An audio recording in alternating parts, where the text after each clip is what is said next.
Hello and welcome back to the show. आज हमें join किया है आभास मल्दहियार ने बैंगलोर से। आभास is a practicing architect and urban designer with a keen eye on history. He is an ex-communist and the journey of his transformation is best captured in his book Modi Again, an ex-communist's manifesto. He is a guest columnist for various media agencies and right now working on a 6-volume series covering history of Timurids, wrongly known as Mughals, the first volume of which is expected to hit stands early 2024. नमस्ते आभास जी, बहुत शुक्रिया आज वक्त देने के लिए। I'm glad to be here. मेरा पहला सवाल आपसे ये है कि you were born in a traditional Hindu household. क्या ऐसा हुआ कि आप ड्रॉ हुए टुवर्ड्स कम्युनिज्म एंड आप मेरे ख्याल से अन्ना मूवमेंट के साथ भी एसोसिएटेड थे? क्या वो जर्नी रही, अगर थोड़ा सा संक्षेप में आप हमें बताएं तो। बिल्कुल। और बिकॉज हम जितने भी हिंदू ट्रेडिशनल फैमिलीज को देखेंगे, हिंदू वैल्यूज कहीं ना कहीं हमेशा आपको लिबरल थॉट्स की तरफ ले जाते हैं। लिबरल थॉट्स के अपने आप में केवियर्स होते हैं, उसको लोग अप्रिशिएट कर सकते हैं, उसके बारे में क्रिटिसाइज कर सकते हैं, बट अल्टीमेटली ट्रुथ यही है दैट हिंदू थॉट्स हमेशा से लिबरल आइडियाज से सहमत रहा है।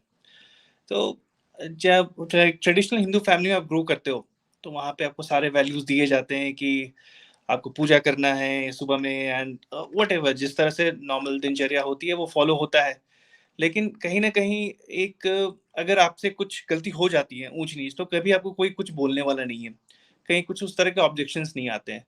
और जहाँ तक हिंदू फैमिलीज को देखा जाए तो वहाँ पे एजुकेशन पे भी काफ़ी एम्फेसिस रहता है। तो एजुकेशन पे जब एम्फेसिस रहता है तो वहाँ पे सवाल जवाब तो काफ़ी ज़्यादा होते हैं। और इन सवाल जवाब के बीच में जब हम स्पेशली हम 90s किड ग्रोइंग 90s के एरा में जब मैं ग्रो अप हो रहा था, उस एरा में हमेशा ये एम्फेसिस रहता था कि आपको पढ़ाई लिखाई करके आगे बढ़ना है, अच्छी नौकरी पानी है, एंड दैट इट इज। और कहीं ना कहीं लिबरलाइजेशन ऑफ इकोनॉमी के बाद से थोड़ा तो स्टेटस हर किसी के घर में बेटर हो गया था, चीज़ें काफ़ी बदल गई थी देन व्हाट जो कि हमारे पेरेंट्स ने देखा होगा, hardships etcetera etcetera, things were not very same. अब इस दौरान आपका फोकस पूरी तरह से पढ़ाई की तरफ चला जाता है, और जब आपको कोई ये बताने वाला नहीं रहता है कि साइंटिफिक रैशनल क्या है किसी ट्रेडिशन के पीछे, या फिर उसके पीछे कुछ लॉजिक है या नहीं, कुछ रैशनल है या नहीं, और जब आप साइंस की किताबें पढ़ रहे होते हो और उसके बीच में जब आपके एकेडमिया में जो टेक्स्ट बुक आ जाते हैं वो कहीं ना कहीं काफ़ी डिस्पैरेजिंग होते हैं अगेंस्ट हिंदू ट्रेडिशन। कई बार ऐसा बहुत सारी ऐसी चीज़ें लिखी रहती है जो नुआंस्ड वे में नहीं अप्रोच रहते हैं, तो आप हिंदू ट्रेडिशन से दूर भागने लगते हो और आपको बहुत सारी चीज़ें सुपरस्टिशियस फील होने लगती हैं। अब ऐसा ज़रूरी नहीं है कि हर कोई इससे गुजरे, हर कोई ऐसा भी सोच सकता है कि नहीं, घर में बोला गया है कि आपको ट्रेडिशन फॉलो करना है, आप उसको फॉलो करेंगे। या फिर हो सकता है कोई जो क्वेश्चन किसके मन में सवाल उठे उसको लगेगा ये सबसे कुछ नहीं होने वाला है, बिकॉज अल्टीमेटली आपको अच्छे से पढ़ाई करनी है, अच्छे से नौकरी पानी है और जिंदगी में कुछ अचीव करना है, दैट्स। और वहाँ पे शायद भगवान का कोई रोल नहीं है। और बिकॉज मेरे मेरे पिताजी हिस्टोरियन हैं, और हिस्टोरियन होने के वजह से जो उनकी एकेडमिक हिस्ट्री जो मेरे पास आती थी वो बहुत हद तक बहुत अलग थी कंपेयर टू जो दादी का रामायण का टेल था, या फिर जो भी बताया जाता था। जब इस तरह का क्लैश होता था उस दौरान आपके मन में हमेशा ये रहता था कि आप उस रैशनल थॉट को पिक करें जिसको रैशनल दिखाया जा रहा है, या फिर उस थॉट को पिक करें जो कि दादी के ट्रेडिशनल स्टोरीज के थ्रू आ रहा है। तो कहीं ना कहीं मेरा इंक्लिनेशन उस रैशनल थॉट की तरफ जाएगा, सुपर रैशनल थॉट। और एकेडमिक हिस्ट्री जो मेरे पिताजी बताते थे, चाहे वो it all started with Aryan invasion theory और so on and on, then class system, caste system, और शायद भारत में कुछ भी ग्लोरियस था नहीं, ऐसा एकेडमिक हिस्ट्री के हिसाब से समझ में आने लगा। और उसके बाद मेरी जर्नी आर्किटेक्चर स्कूल में शुरू हुई। और आर्किटेक्चर स्कूल एक ऐसा जगह होता है, एक ऐसा प्लेस है जहाँ पे आपको फ्रीडम ऑफ एक्सप्रेशन को काफ़ी एक्सप्लोर करते हैं, क्योंकि आर्किटेक्चर और डिज़ाइन का मतलब ये है कि आपको सारे बाउंड्रीज को क्लोज करके देखना है कि आपकी डिज़ाइन कितनी एक्सप्लोरेटिव हो सके। और आर्किटेक्चर और आर्ट की जब आप पढ़ाई करते हो तो then you come across art movements. Art movement जैसे आज पॉलिटिकल कंटेक्स्ट में लोग समझते होंगे कि जैसे पोस्ट मॉडर्निज्म, मॉडर्निज्म, इन सब का मतलब लोगों के लिए सिर्फ शायद पॉलिटिकल मूवमेंट से ही है। लेकिन आर्ट में भी ये मूवमेंट्स काफ़ी इम्पोर्टेंट रोल प्ले कर रहे थे और इसकी काफ़ी डिटेल में हम स्टडी करते हैं। तो आर्किटेक्चर स्कूल में आप ली कोबूसियर के बारे में पढ़ेंगे जिन्होंने चंडीगढ़ सिटी का डिज़ाइन किया था। और जब आप पोस्ट मॉडर्निज्म और मॉडर्निज्म को पढ़ना शुरू करते हैं और आपको अगर लिटरेचर में इंटरेस्ट है, तो आप मार्क्सिज्म से कनेक्ट हो जाते हैं क्योंकि सबका रूट कहीं न कहीं वहाँ पे नज़र आएगा। और जब आप ट्रेडिशन से दूर हो चुके हैं, जब आपको लगता नहीं है कि आपके जो हिंदू वैल्यूज़ थे वो कुछ अच्छा लेकर के आने वाले हैं, तो आप बोलते हैं ना वो कि जब 16-17 साल की उम्र में आपको लगता है कि मैं देश में रिवॉल्यूशन ला दूँगा, मैं दुनिया में रिवॉल्यूशन ला दूँगा, मुझे संसार के लिए कुछ अच्छा करना है। तो कहीं न कहीं जो पैकेजिंग है मार्क्सिस्ट थ्योरी की, जो एक 17-18 साल के बच्चे के लिए काफ़ी एक्साइटिंग होता है। उनको लगता है कि मैं क्रांति लेकर के आ जाऊँगा और उसी क्रांति के चपेट में आकर के मुझे लगा कि शायद मैं वो क्रांतिकारी बन जाऊँगा और शायद मैं वो रिवॉल्यूशन लेकर के आ सकता हूँ। तो वहाँ से मेरी कम्युनिज़्म की जर्नी शुरू हुई अच्छी तरह से। तो घर वापसी कैसे हुई? उसके बाद आप कम्युनिस्ट बने, मेरे ख्याल से आप एथियस्ट भी थे। अगर जी, बात करना चाहें उसके बारे में तो ज़रूर करें। उसके बिल्कुल। बाद ऐसा क्या हुआ कि आप सीधे मार्क्सिस्ट से हिंदूवादी बन गए? सो कहीं न कहीं मार्क्सिज़्म ने मुझे एक बात सिखाया था और मैं मार्क्सिस्ट भी इसलिए बना था, क्योंकि मुझे ऐसा लगा कि रैशनलिज़्म ही सही मार्ग है। और उस समय रैशनलिस्ट जब आप रैशनल रहते हैं, तो आपको जो भी ऑप्शन साइंटिफिक वे में नज़र आते हैं, आप उसको चूज़ कर लेते हैं। आप ज़्यादा नहीं सोचते हैं कि वो सही है कि गलत। आपको लगता है ये साइंटिफिक है, तो आपको उस रास्ते को पकड़ कर के आगे बढ़ना है। तो मार्क्सिज्म के साथ मुझे वो ट्रेट आ गया था कि चीज़ों को एनालाइज़ करना है, समझना है, परखना है और फिर उस पे आगे कदम आगे बढ़ाना है।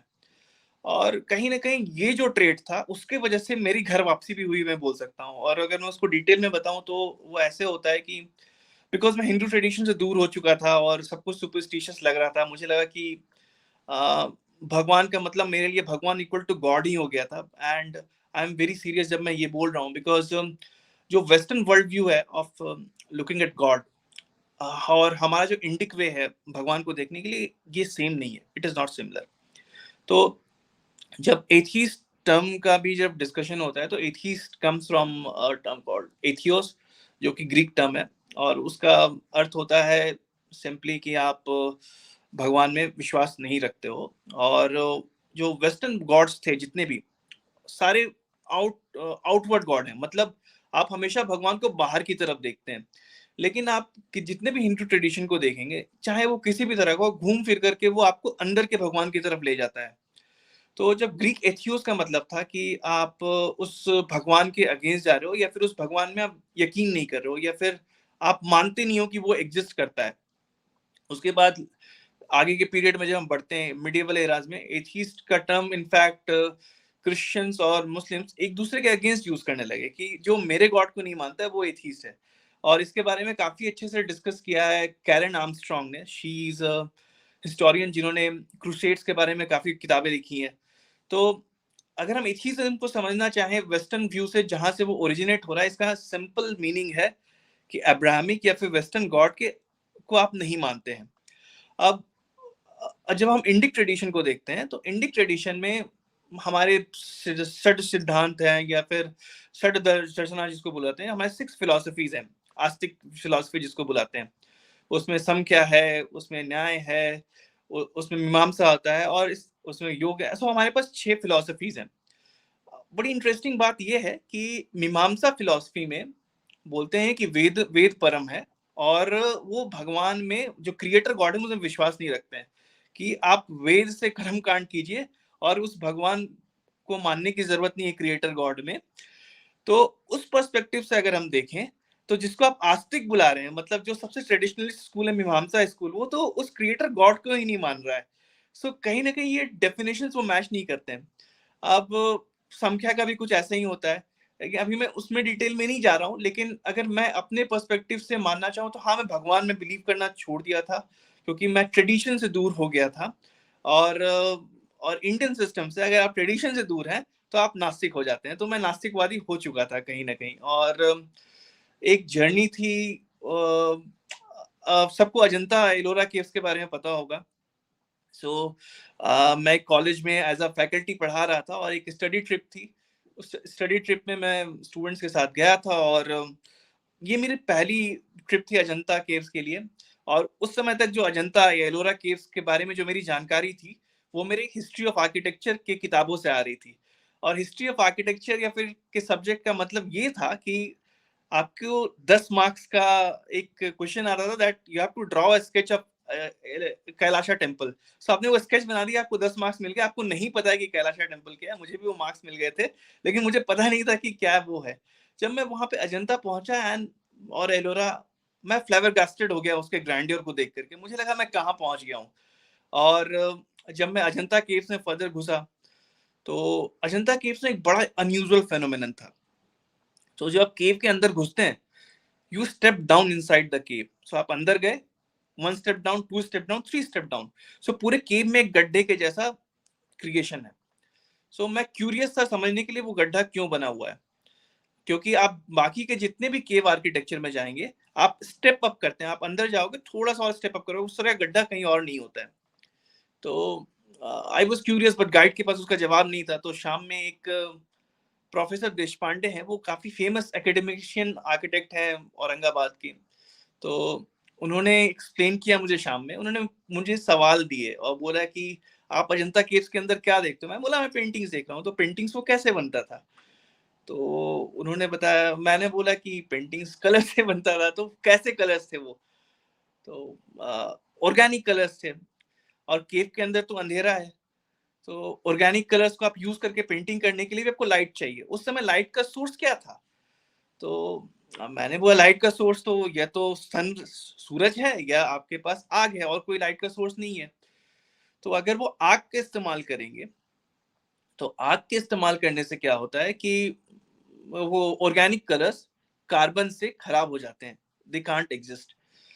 तो फिर उन्होंने बताया, मैंने बोला कि फिर तो सूरज की किरणों से ही करना चाहिए, लेकिन सूरज की किरणें आती कैसी थी वहां पे।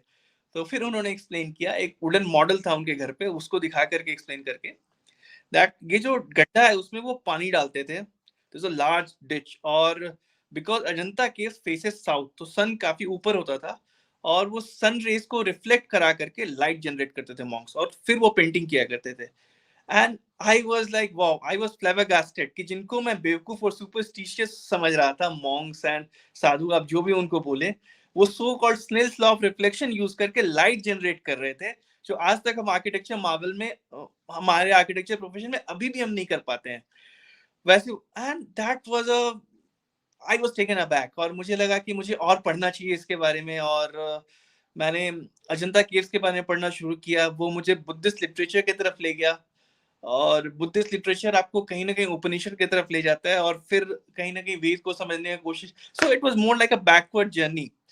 और फिर जितने भी इश्यूज थे, और उस वक्त अन्ना मूवमेंट काफी जोर पकड़ रहा था 2012 के आसपास, सब कोई के लिए और कहीं ना कहीं हर कोई पॉलिटिकल हो चुका था, क्योंकि एक फेज ऐसा था जब youth won't be interested in politics. लेकिन अन्ना मूवमेंट कहीं ना कहीं लोगों को पॉलिटिक्स में इंटरेस्ट लेकर के आने लगा, और कांग्रेस का करप्शन का पिटारा खुल चुका था, और दूसरा ऑल्टरनेटिव सबको दिख रहा था कि बीजेपी है, या फिर I was influenced by Aam Aadmi Party as well. तो in fact I contributed my 2 month salary to Aam Aadmi party उस समय डोनेशन की। इतना मैं एक्साइटेड था कि यही तो मेरे नायक हैं, Arvind Kejriwal ji and what not. But फिर मैं धीरे धीरे हिंदुत्व मूवमेंट के बारे में पढ़ना शुरू किया कि क्या था, क्यों हुआ, जितने भी लिटरेचर, व्हाट वाज राम मंदिर मूवमेंट। तो मुझे कहीं ना कहीं ऐसा महसूस हुआ कि जो मेरा स्टैंड था हिंदुत्व के अगेंस्ट, वो काफी डिल्यूजन था, मुझे कुछ पता नहीं था। और जब मुझे पता चला, तो मुझे ऐसा लगने लगा कि परहैप्स ये जो सावरकर का हिंदुत्व का आइडिया था, वो काफी सटीक था, और कहीं ना कहीं अगर उसको अप्लाई किया जाए, so it can give a very good hope for the kind of country what India is. So इस तरह की, मतलब एक जर्नी तो काफी लंबी है, बट इसको समराइज करके बताया जाए तो ऐसा है। मार्क्सिज्म को अपनाने के बाद या फिर उसकी तरफ ड्रॉ होने के बाद आपने क्या पाया? आप मार्क्सिज्म को एक डॉगमेटिक आइडियोलॉजी कहेंगे या फिर एक प्रोग्रेसिव आइडियोलॉजी कहेंगे? मार्क्सिस्ट का जनरली क्या ओपिनियन रहता है साइंस को लेके, यू नो साइंटिस्ट्स को लेके? क्या उनका ओपिनियन रहता है?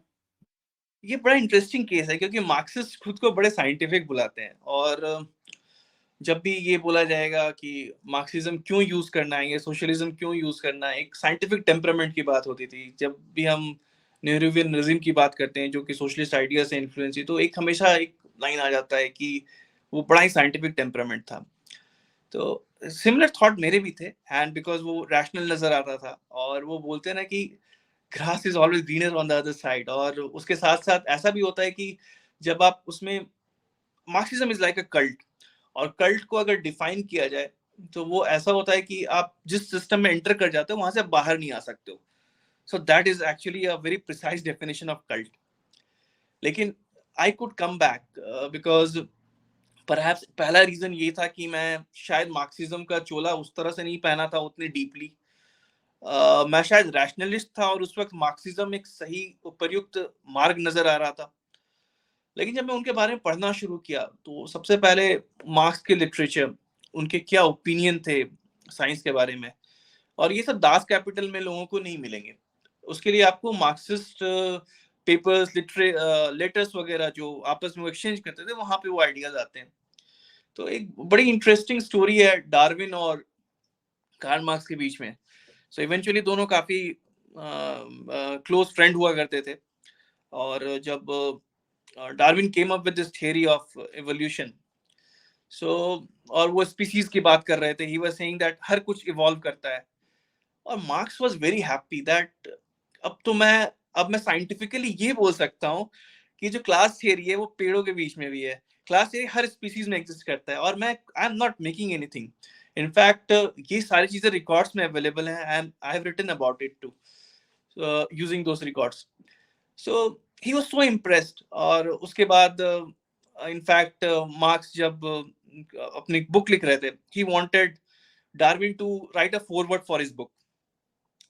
तो डार्विन ने मना कर दिया that he will not be interested in writing the foreword for his book.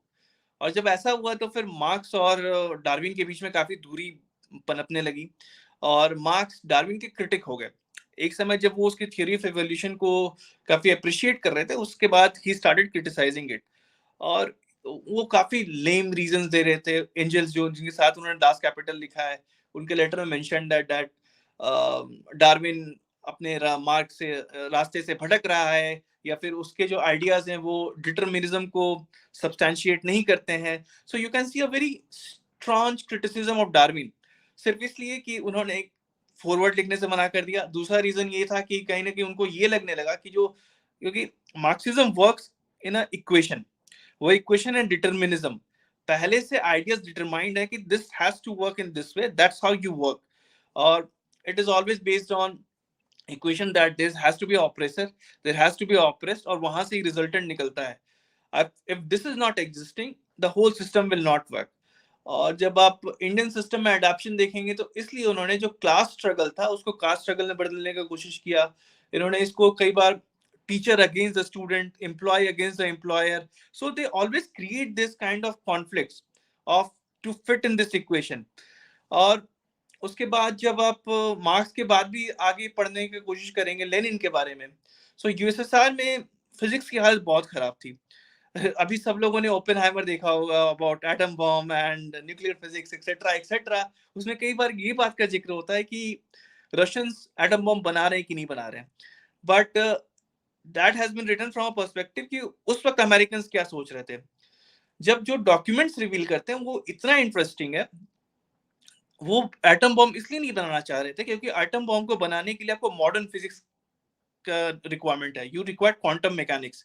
और क्वांटम मैकेनिक्स जो है वो फिट इन नहीं होता है डिटरमिनिज्म से। जो क्लासिकल न्यूटोनियन फिजिक्स है, यानी कि एक जैसे आप एग्जांपल लेते हैं कि आप यू आर पुशिंग अलमारी, आप उसको पुश कर रहे हो, तो you know that how to calculate the force.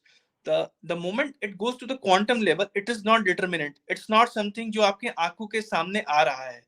सो कहीं ना कहीं ये मार्क्सिस्ट आइडियोलॉजीज के अगेंस्ट जा रहा था। So that's the reason why they were not ready to make the atom bomb. और इनफैक्ट जब फाइनली स्टालिन को किसी ने कन्विंस किया कि we should make atom bomb, so वो कन्विंस हो गए। लेकिन उन्होंने बोला कि ये जो फिजिसिस्ट है, once you get the job done, please shoot him.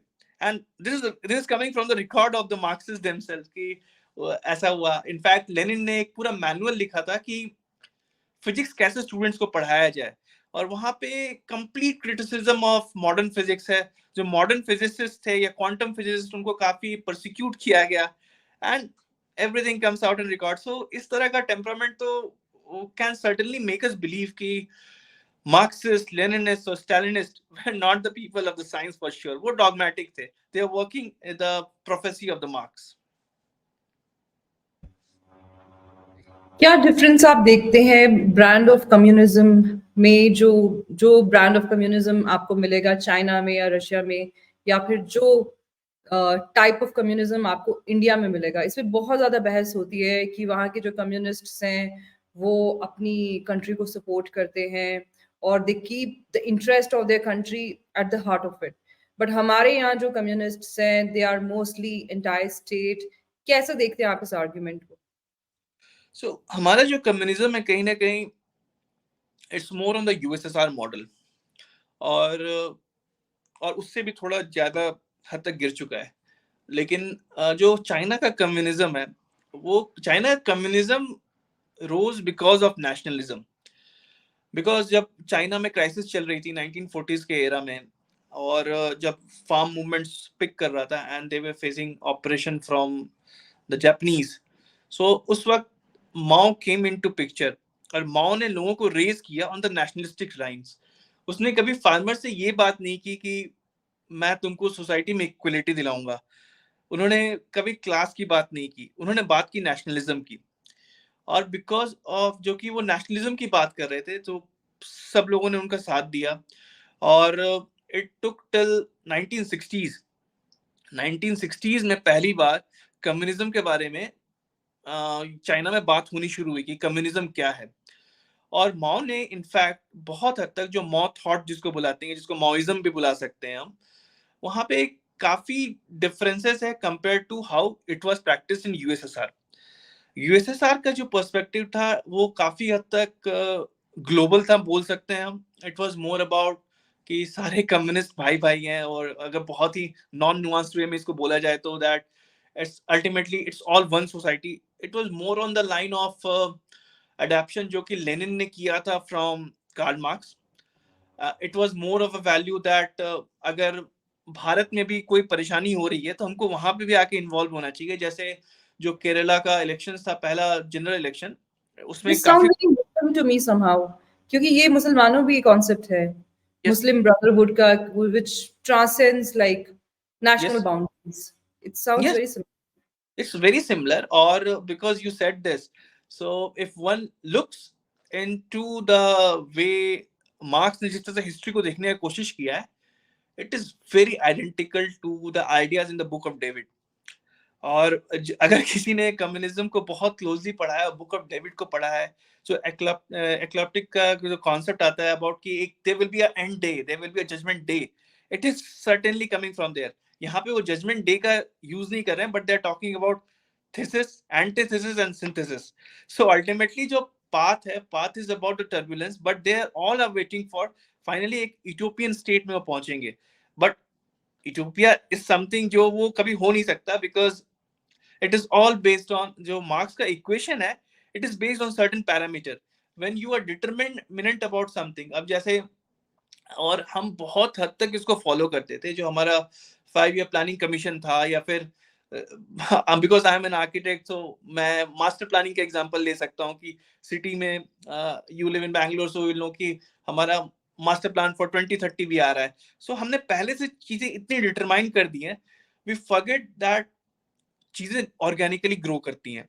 चीजें वैसे ग्रो नहीं करती रेजिमेंटल वे में कि आपने सोच लिया कि इस घर का जो विंडो है आज से 10 साल बाद भी इतने बाई इतने साइज का ही रहेगा, मैं उससे ज्यादा अलाउ नहीं कर सकता हूँ surface opening etcetera etcetera. So जो मार्क्सिस्ट आइडियाज थी, they were more about setting the thing in a determinant way. जब माओ ने उन चीजों को अडॉप्ट करने की कोशिश किया, उसने काफी इसको नेशनलिस्टिक बना दिया। It is no similar to the concept of उम्मा which comes from Islamic brotherhood, और that's the reason why in fact जब इजिप्शियन इस्लामिक ब्रदरहुड की हम बात करते हैं, और उनके डॉक्ट्रिन्स को भी अगर उठा के कोई पढ़ता है, एंड दे ट्राई टू, जब जो लिटरेचर लेनिन प्रोड्यूस कर रहे हैं, you see a lot of similarity. For a time being आप भूल जाइए कि he's talking about communism. For the time being you forget that he's Talking talking. about Muslim Brotherhood, the Sunni group from Egypt. Yes. Okay. It is कहाँ complete. पे कहाँ पे Yes. what can people read to draw this comparison? अगर कोई पढ़ना चाहे इसके बारे में, कोई किताब, कोई कुछ? हाँ, जैसे सैयद कुतुब के जो वर्क्स हैं, they are coming through the secondary sources, जिसको रेफर किया जा सकता है. और इनफैक्ट वन नीड्स टू, अभी जब इशू चल रहा था ये सब केरला स्टोरी वगैरह का, so then I wrote something about it, that जो केरला स्टोरी का जब लिंकेजेस देखना शुरू करेंगे, so it goes back to Tipu Sultan. Tipu Sultan was actually being preached by the Deobandis, which जो लोगों को पता नहीं है, क्योंकि because there was a mission which was sent by the Deobandis in the south, और जो दो लोगों को भेजा गया था, they were like a gurus to the Tipu Sultan and Hyder Ali, and these Deobandis के जो literature थे, that was being used by the people like Sayyid Qutb etc. In that period, जब Egyptian Brotherhood pop up हो रहा था, सैयद कुतुब का जो literature है, that has been used by Al Qaeda, that has been used by ISIS as well. So it looks like a very vicious chain that we start looking at, say for example Kerala, अब वहां से देवबंद पहुंच गए, Deoband was being used in, के ideas use हो रहे थे in Egypt के ideas then is being used in Al Qaeda, and so on and on. So everything is very much linked. So if one starts opening the pages of the Islamic Brotherhood, उनको सैयद कुतुब के जितने भी works हैं, they will find a lot of similarities with the communism too. Okay. Taliban जो है वो भी एक दियोबंदी ग्रुप है, तो ये दियोबंद का जो इन्फ्लुएंस है ना, इसने बहुत सारे ममालिक को तबाह किया. अच्छा, मेरा आपसे लास्ट सवाल ये है कि क्या चैलेंजेस आप फेस करते हैं एज अ वोकल हिंदू और हिंदू एक्टिविस्ट? किस तरह से देखते हैं आप हिंदुत्व के फ्यूचर को इन इंडिया? क्योंकि this is a term which has been made so controversial, even though हमारी अंडरस्टैंडिंग में it's just Hinduness, it's just another name for Hinduism. कैसे देखते हैं आप हिंदुत्व के फ्यूचर को? So we have a lot of challenges, caveats and issues. उसमें सबसे बड़ा चैलेंज ये है that we have accepted that we live in a democratic society and that's how we want to live in it as. तो challenges बाहर से आते हैं, it's not very similar to the idealistic ideas in which we want to live in, and whatever it may happen, जैसे कुछ भी हो जाए, I will stand by the side of democracy, or you will stand by the side of democracy, you will stand by the side of the republican values, whatever it may take. अब जब इस तरह के challenges आ जाते हैं हमारे सामने, और जब हिंदुत्व को ब्रांड किया जाता है कि ये एक्सट्रीमिस्ट आइडियोलॉजीज हैं, और उसमें से फिर एक दो छटपुट इंसिडेंसेस उठा करके उसको विदाउट, जैसे हर सिक्के के दो पहलू होते हैं, वो आपको एक पहलू दिखा करके ये बताने की कोशिश करेंगे कि यहाँ पे कुछ ये हो गया है. अब जैसे कहीं पे कुछ असॉल्ट्स होते हैं, if any assault has happened, say it happens at the hand of a Hindu, then also it is a condemnable act, and it is a condemnable act because it's an act of violence. अब उसका दूसरा पहलू ये होता है, it may be in case of a retaliation. अब you may be as a vocal Hindu voice, आप शायद ये बोलेंगे कि वो जो बाद में जो घटना घटी वो शायद जस्टिफाइड थी, आप उसको जस्टिफाई करने की कोशिश करेंगे. जो दूसरा स्टैंड है वो शायद ये बोलेगा कि वो जो ये अटैक होना नहीं चाहिए था, और ये काउंटर आर्गुमेंट चलता रहेगा. उसका कारण ये है कि कहीं ना कहीं हम ये नहीं अभी तक समझ पाए हैं कि even in democratic setup it's very, ये बहुत नेसेसरी होता है कि आप सारे सब्जेक्ट्स को डेमोक्रेटिक लाइन के अंदर लेकर के आ सकें. तो जैसे बहुत ब्रीफली टच करूंगा, जैसे यूनिफॉर्म सिविल कोड एक छोटा सा एग्जांपल है उसका, irrespective of what the of course ये it has to be debated, it has to be discussed, उसके बहुत सारे caveats होंगे, उससे बहुत सारे pros and cons होंगे, it can be debated and discussed, but certainly आपको हर किसी को एक लेवल पे लेकर के आना पड़ेगा. जो भारत में हम सेक्युलरिज्म प्रैक्टिस करते हैं, it is वो certainly सेक्युलरिज्म नहीं है, because like from article 25 to 30 उसमें बहुत सारे issues हैं, someone will get more rights, someone will get lesser of a right, so there are a lot of problems. अब हिंदुत्व का मतलब सिंपली ये होता है कि हिंदू प्लस त्व का मतलब नेस है। एंड कोइंसिडेंटली और इंटरेस्टिंगली रादर, जो सावरकर जिनको लोग सबसे ज्यादा अब्यूज करते हैं, उनकी ऑर्गेनाइजेशन हिंदू महासभा ने एक कॉन्स्टिट्यूशन बनाया था। और वो संविधान में in fact that is way more liberal than the constitution जो आज हमारे पास अवेलेबल है। उसको फ्री हिंदुस्तान डॉक्यूमेंट बुलाते हैं या constitution something like that.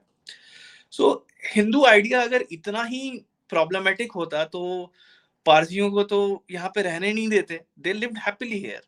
In fact Hindu ideas के वजह से ही हमने सभी को रिफ्यूज दिया, चाहे वो ज्यूज थे या सीरियन क्रिश्चियंस थे, सभी को आपने रिफ्यूज दिया और you took care of them. And it was only because you were Hindu, because ये एक्सेप्शन सिर्फ यहाँ पे हो रहा है और सिर्फ हिंदुओं के साथ हो रहा है। So it has to be accepted that ये जो आपका हिंदू ट्रेट है या हिंदूनेस है, वही रीजन है सेक्युलरिज्म के सस्टेन करने के लिए। अगर हिंदू नहीं रहेगा तो वो एग्जिस्ट नहीं कर सकता है। So people need to realise it, understand it. challenges हैं in terms of literature, challenges हैं in terms of narratives, और I feel that the so-called right needs to write more, जो कि नहीं होता था। It was more about because academia was captured by so-called left, because so-called जिसको right माना जा सकता है, they were busy trying to get a day job, a good profession, a good lifestyle। ये एस्पिरेशन थे उस वक्त, बिकॉज इतना कुछ हो चुका था for 30-40 years। There was a period when, जैसे मेरे पेरेंट्स के लिए जो सबसे इंपॉर्टेंट था, it was that they need a good lifestyle, they want to just, economy was a priority. ये that's the reason why there was a phase when a lot of people were getting into the science stream, क्योंकि उनको ये लगा कि शायद engineer बनना सबसे उपयुक्त रास्ता है, या फिर डॉक्टर बनना, या फिर civil going to later on going to civil services. ये पर्पस कभी था ही नहीं कि हम एकेडमिया में जा सकते हैं। और इस रीजन से it suffered a lot, but we need to do it. अभी जैसे the kind of attack which Vikram Sampath had faced through ऑनरे ट्रस्ट के, जो भी हुआ था, इस तरह के चैलेंजेस बहुत आएंगे। Because the people are baffled now that जब वो 300 पेज में एक किताब लिखा करते थे, यहाँ एक आदमी है जो 200 पेज के सिर्फ साइटेशन दे रहा है, बुक तो और बड़ी है। So the way they used to write वो भी चैलेंज हो रहे हैं। तो इस तरह के चैलेंजेस रहेंगे and we have to face it and we have to go ahead. बहुत धन्यवाद आपका आभास, आपने आज समय दिया और बहुत अच्छी कॉन्वर्सेशन रही। बहुत शॉर्ट कॉन्वर्सेशन हमने रखी, but it was quite wholesome. मैं आशा करती हूँ कि आपसे फिर से बात होगी बहुत जल्दी, आपसे फिर से एक डिस्कशन करेंगे। कोशिश करूंगी किसी कम्युनिस्ट को लाया जाए और आपकी आपस में बातचीत कराई जाए। Are you open to that? Sure, are you open to that? I am completely open. In fact मैंने कई बार तो बहुत लोगों को इनवाइट किया था to discuss upon Marxism. I openly called Kanhaiya to discuss upon it as well, but no one ever came. So yeah.